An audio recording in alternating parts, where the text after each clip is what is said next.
Ciao Orlando, come va? Molto bene, come stai? Oh, benissimo, grazie. Ti stai divertendo? Certo. Ottimo, la visione ti dà il benvenuto in Italia. Grazie per aver partecipato. Questo festival è dedicato al pubblico più giovane dopo il grande successo delle trilogie de Il Signore degli Anelli e Lo Hobbit. Pensi che i giovani ti vedano come una specie di supereroe e che responsabilità ti assumi nei loro confronti? Sai, sono stato così fortunato ad essere così giovane e ad avere l'esperienza di lavorare a un film come Il Signore degli Anelli con Peter Jackson e poi ad andare a Lo Hobbit e a fare, sai, l'esperienza dei pirati. Sono state esperienze uniche e ne sono molto orgoglioso e un giorno potrò mostrarle a mio figlio, sai, il che è fantastico. C'è qualche nuovo progetto per il futuro che vorresti condividere con noi? Sì.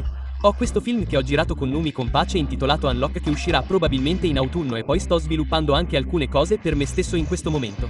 Potenzialmente un'idea che terrò segreta finché non sarà pronta.